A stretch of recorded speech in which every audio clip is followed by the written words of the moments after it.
नमस्कार, प्रभात साक्षी news centre पर आप सभी का स्वागत है। उच्चतम न्यायालय ने भारत में रह रहे रोहिंग्या के कानूनी दर्जे पर तीखा सवाल किया और पूछा कि क्या घुसपैठियों के स्वागत के लिए रेड कारपेट बिछाना चाहिए, जबकि देश के अपने नागरिक गरीबी से जूझ रहे हैं। प्रधान न्यायाधीश सूर्यकांत और न्यायमूर्ति जयमाल्या बागची की पीठ ने मानवाधिकार कार्यकर्ता रीता मनचंदा द्वारा दायर बंदी प्रत्यक्षीकरण याचिका पर सुनवाई करते हुए तीखी टिप्पणियां की हैं। देखा जाए तो सुप्रीम कोर्ट की यह टिप्पणी किसी कानूनी बहस पर प्रतिक्रिया नहीं है। यह उन सभी घुसपैठियों के हमदर्दों के मुंह पर एक करारा तमाचा है जो अवैध प्रवेश को मानवीय संवेदना का लबादा पहनाकर देश की सुरक्षा और कानून दोनों से खिलवाड़ करना चाहते हैं।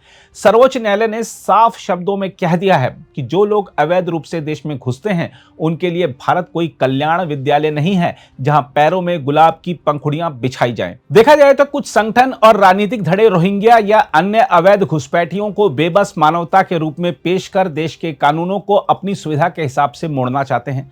लेकिन सुप्रीम कोर्ट ने स्पष्ट कर दिया है कि अवैध प्रवेश को वैध अधिकार में बदलना संभव नहीं है। सवाल यह नहीं कि कोई पीड़ित है या नहीं, सवाल यह है कि क्या भारत अपने कानून, अपनी सीमाएं और अपनी संप्रभुता बचाए रखेगा या नहीं। और कोर्ट ने तीखे और सटीक शब्दों में बता दिया, अवैध रूप से घुसना यदि आपका पहला कदम है तो कानून की छतरी के नीचे विशेष सुविधा पाने की उम्मीद आपका आखिरी भ्रम होना चाहिए। यह फैसला नहीं बल्कि एक संदेश है कि भारत की न्यायपालिका कानून का सम्मान करने वालों के साथ है, ना कि अवैधता को वैध बनाने का अभियान चलाने वालों के साथ।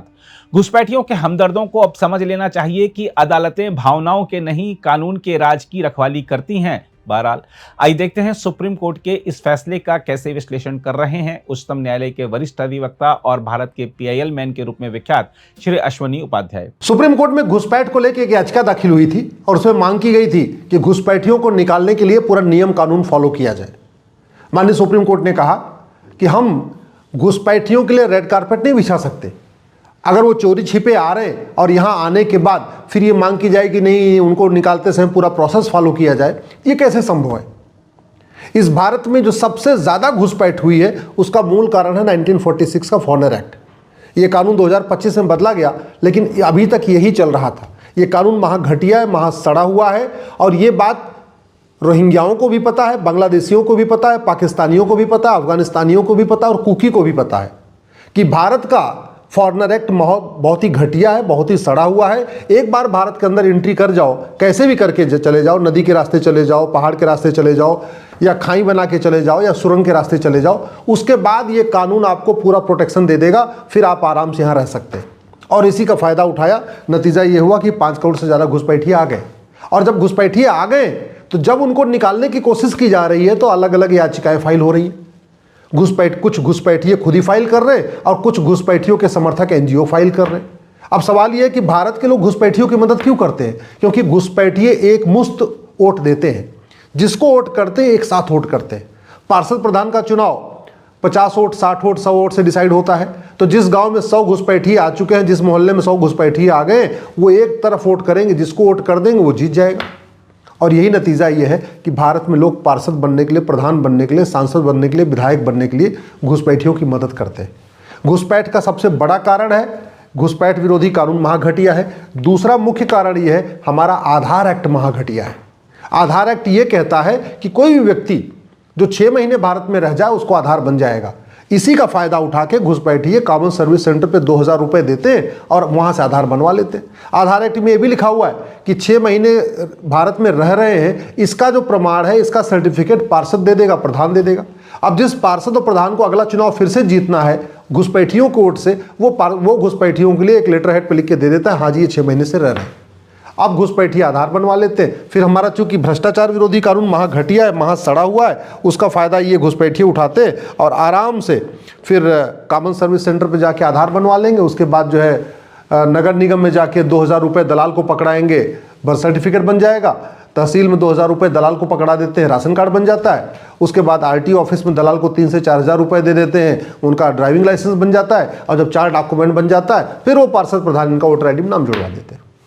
तो घुसपैठ तब रुकेगी जब नियम कानून बदला जाएगा। हमने 150 साल के बाद IPC को बदला, नया BNS लागू किया, भारतीय न्याय संहिता लागू किया, इसमें घुसपैठ के लिए कोई चैप्टर नहीं है। इसमें हमने एक चैप्टर जोड़ा ही नहीं है, ऑफेंस रिलेटिंग टू इन्फिल्ट्रेशन। ऐसा अगर एक चैप्टर जोड़ दिया होता तो पुलिस के लोग आराम से एफआईआर दर्ज कर लेते। अभी तो पुलिस के पास घुसपैठिए आते हैं तो पुलिस को जो बेचारे हवलदार है या जो थानेदार है वो खुद ही सोचते हैं इनको हम कहाँ से एफआईआर करें, क्योंकि उनके पास बीएनएस होती है। बीएनएस में घुसपैठ के लिए कोई चैप्टर नहीं। इसमें सेक्शन 111 है ऑर्गेनाइज क्राइम का, लेकिन ऑर्गेनाइज क्राइम को, लेकिन सेक्शन 111 में भी नहीं लिखा हुआ है घुसपैठ ऑर्गेनाइज क्राइम में। सेक्शन 113 है एक्ट ऑफ टेररिज्म, उसमें भी नहीं लिखा हुआ है घुसपैठ एक्ट ऑफ टेररिज्म। सेक्शन 147 है वेजिंग वॉर, उसमें भी नहीं लिखा हुआ है कि घुसपैठ अपने आप में एक वेजिंग वॉर है। सेक्शन 152 है राष्ट्रीय संप्रभुता के लिए खतरा, लेकिन उसमें भी नहीं लिखा हुआ है कि हाँ घुसपैठ हमारी राष्ट्रीय संप्रभुता के लिए खतरा है। तो बेचारी पुलिस ना कहते हैं लाचार है, पुलिस के लोग कुछ कर नहीं पाते, घुसपैठियों को पकड़ते हैं, रोकते हैं और बाद में 2-4 दिन के बाद वो इधर से उधर भाग जाते हैं। और अभी ये भी हो रहा है, जब एसआईआर हो रहा है, घुसपैठी एक राज्य जहाँ एसआईआर होता है घुसपैठी वो राज्य छोड़ के दूसरे राज्य में चले जाते हैं। जब एसआईआर कंप्लीट हो जाता है दोबारा वहीं आके बस जाते हैं। ये बिहार में हो रहा है। जब बिहार में एसआईआर शुरू हुआ सारे घुसपैठी बिहार छोड़ के झारखंड चले गए, बंगाल चले गए, कहीं और चले गए। अब चूंकि वहाँ इलेक्शन हो चुका है, सरकार बन चुकी है, अब वहाँ एसआईआर होगा नहीं, वो घुसपैठी वापस फिर वहीं आ रहे हैं। जो झुग्गी छोड़ के गए तो उसी झुग्गी में आके बसते जा रहे हैं। घुसपैठ इसलिए हो रही है कि भारत में लगभग 50,000 करोड़ के आसपास विदेशी फंडिंग आ रही है। ये विदेशी फंडिंग घुसपैठियों को बसाने के लिए आ रही है, धर्मांतरण कराने वालों की इससे फंडिंग होती है, लव जिहाद की फंडिंग होती है, लैंड जिहाद की फंडिंग होती है। कुल मिला के भारत को बर्बाद करने के लिए ये 2010 में कानून बनाया गया था और ये कानून अभी तक नहीं बदला गया है। इसलिए फंडिंग आ रही है तो घुसपैठियों को मदद करने वाले एनजीओ भी सामने आ रहे हैं, घुसपैठियों की मदद करने वाले वकील भी कोर्ट में खड़े हो जाते हैं।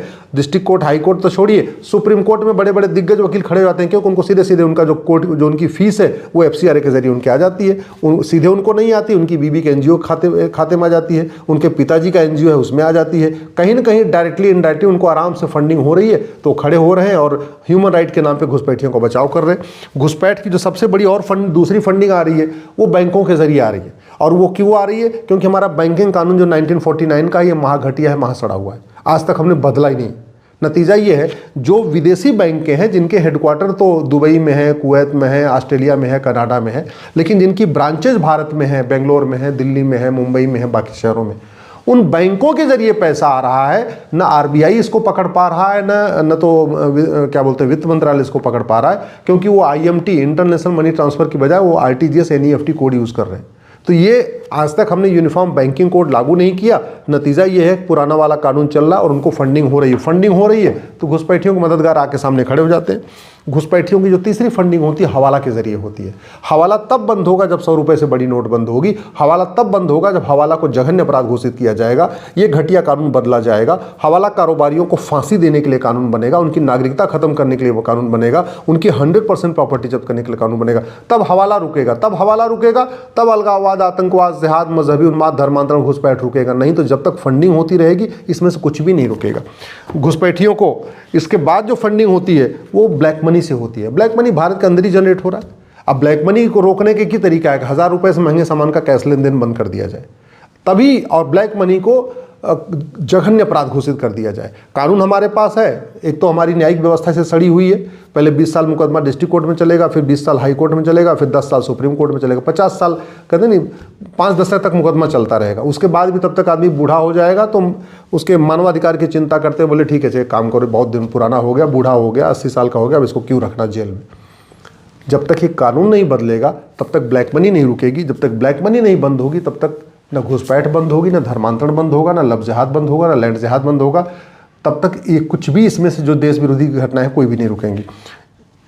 जो घुसपैठियों की मदद करने वाले नेता, अभिनेता, लेखक, बुद्धिजीवी, पत्रकार, कलमकार हैं उनको बेनामी फंडिंग होती है। कुवैत से फंडिंग होती है और भी दुबई से फंडिंग होती है, अरब से फंडिंग होती है, दुनिया के कई देशों से उनको फंडिंग हो रही है। पाकिस्तान ASI भी उनको फंडिंग कराता रहता है। ये बेनामी लेन देन तभी रुकेगा जब प्रॉपर्टी को आधार से लिंक कर दिया जाए। एक कानून बनाना आवश्यक है कि 10,000 रुपये से ऊपर अगर आप कैश लेन देन करेंगे, 10,000 रुपये से कोई भी सामान महंगा खरीदेंगे तो आपके आधार में वो पंच होता चला जाएगा, तब जाके बेनामी लेन देन रुकेगा। और बेनामी लेन देन को जघन्य अपराध घोषित करना पड़ेगा, इस कानून को बदलना पड़ेगा, तब बेनामी लेन देन रुकेगा, तब घुसपैठ रुकेगा, धर्मांतरण रुकेगा, लव जिहाद रुकेगा, लैंड जिहाद रुकेगा। बड़ी मात्रा में जो भारत में नशे का कारोबार हो रहा है उससे जो पैसा आ रहा है उससे भी घुसपैठियों को फंडिंग हो रही है, धर्मांतरण की फंडिंग हो रही है, लव जिहाद की फंडिंग हो रही है। भारत में लगभग 1 लाख करोड़ का ड्रग का कारोबार हो रहा है साल में। भारत में लगभग 10 करोड़ लोग नशे के चपेट में आ चुके हैं। ये दुनिया में कहीं और इतना है नहीं। और ये नशे का कारोबार इसलिए चल रहा है कि हमने घटिया कानून को बदला नहीं, वही सड़ा हुआ कानून पुराना वाला चल रहा है। अमेरिका, सिंगापुर में जो ड्रग का कारोबार करते हैं सीधे फांसी दी जाती है, आजीवन कारावास भी नहीं होता है। पता नहीं हम ऐसा कानून क्यों नहीं बना रहे। तो अगर और ये जो ड्रग का कारोबार से पैसा आ रहा है वो सब धर्मांतरण में, घुसपैठ में, लफ्ज़ जिहाद में उसका काम हो, उसको यूज़ किया जा रहा है। पंजाब में तो बाकायदा नशा खिला खिला कर नशेड़ी बना के कन्वर्ट किया जा रहा है। भारत के और भी कई राज्यों में पहले यंग जनरेशन को नशेड़ी बना रहे हैं, और जब वो ड्रग एडिक्ट हो गया तो काय लिए उसके सनातन, काय लिए हिंदू, काय लिए कुछ, तो उसको इधर से कर लो उधर कर लो, आराम से शिफ्ट हो जा रहा है। तो नशेड़ी का धर्मांतरण कराना बहुत आसान हो रहा है, इसलिए बड़े पैमाने पर भारत में नशे का कारोबार किया जा रहा है, नशेड़ी बनाया जा रहा है।